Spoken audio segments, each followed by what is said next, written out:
मैं समय हूं और आज महाभारत की अमर कथा सुनाने जा रहा हूं। यह महाभारत केवल भरत वंश की कोई सीधी सादी युद्ध कथा नहीं है।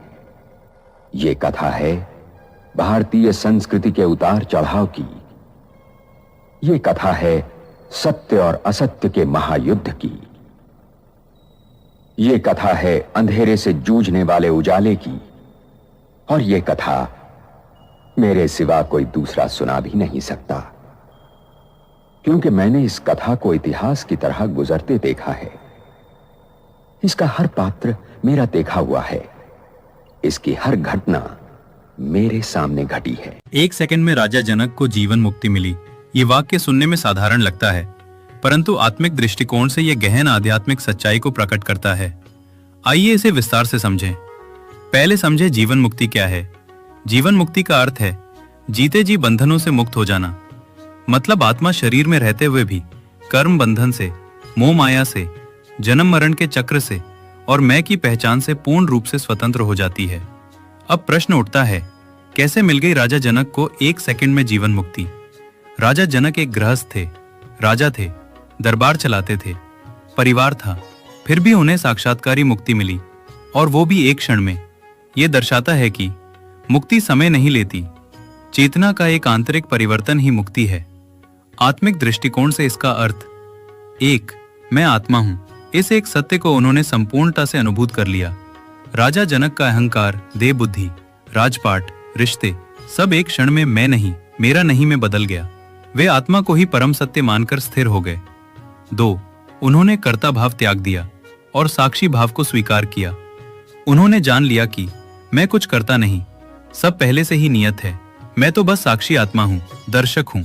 यही साक्षी भाव उन्हें बांधता नहीं था और कर्म होते हुए भी कर्म बंधन से मुक्त कर देता था। 3, ज्ञान की गहराई अनुभव बन गई और यही बना मुक्ति का द्वार। ये मुक्ति पढ़ने से नहीं, समझने से नहीं, अनुभव से हुई। जब आत्मा और परमात्मा का अंतर मिट गया, जब शुद्ध आत्मिक स्थिति में परम शांति अनुभूत हुई। राजा जनक के जीवन से संदेश, जीवन मुक्ति का समय नहीं लगता, स्थिति चाहिए। सिर्फ जंगल जाकर नहीं, घर में रहकर भी, राजपाट चलाते हुए भी आत्मा निर्लिप्त हो सकती है। मूल रहस्य 1 सेकंड का मतलब क्या है? ये 1 सेकंड कोई घड़ी का पल नहीं है। यह उस क्षण का प्रतीक है जब आत्मा अपनी सच्ची पहचान में लौट आती है। जैसे कोई नींद से एक झटके में जाग जाए, वैसे ही देह बुद्धि से निकलकर आत्म बुद्धि में आना ही जीवन मुक्ति है। आज हम सब आत्माएं राजा जनक बन सकते हैं, क्योंकि आज ईश्वर की चेतना स्वयं मौन ज्ञान दे रही है। हे आत्मा, तू शरीर नहीं है, तू परम पिता की संतान है। तेरे में ही मैं हूं, बस पहचान। तू साक्षी बन और तू मुक्त हो जा। बस इस ज्ञान को 1 सेकंड में स्वीकार कर लेना ही राजा जनक जैसी जीवन मुक्ति है। इसका रूहानी अनुवादन। राजा जनक का अर्थ क्या है? क्या कोई भी राजा जनक बन सकता है? बिल्कुल, राजा जनक कोई भी बन सकता है। उन सबके लिए मैदान खुला है जो सार में टिकने का साहस रखते हैं। ऐतिहासिक रूप से राजा जनक विदेह राज्य के राजा थे। विदेह यानी देह के भान से परे। वे सीता के पिता और ज्ञानी योगी के रूप में प्रसिद्ध हैं। राजधर्म निभाते हुए भी पूर्ण आत्मज्ञान में स्थित थे।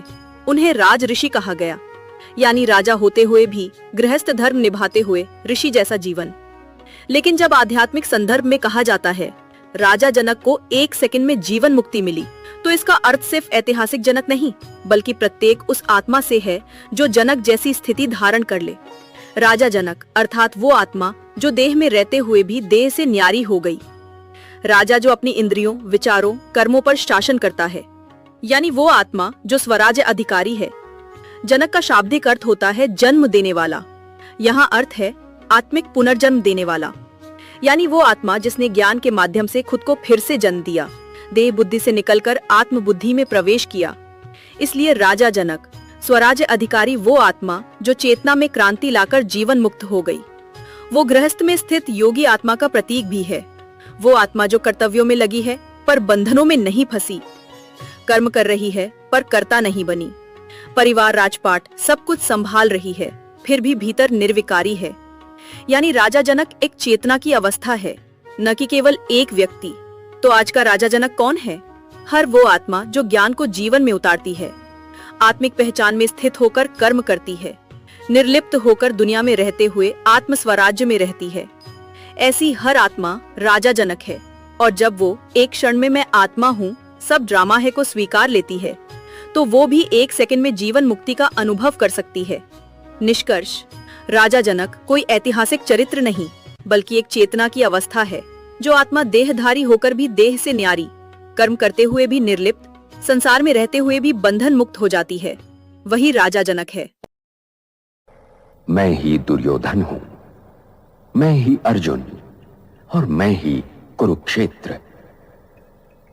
क्योंकि महाभारत बनते बिगड़ते रिश्तों और रिश्तों के आधार और जीवन सागर को मथ कर जीवन के तत्व और सत्य का अमृत काढ़ने की कहानी भी है।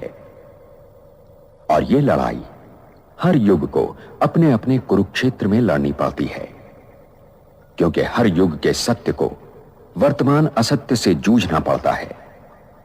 और जब तक मैं हूं, ये महायुद्ध चलता रहेगा, और मेरा कोई अंत नहीं, मैं अनंत हूं।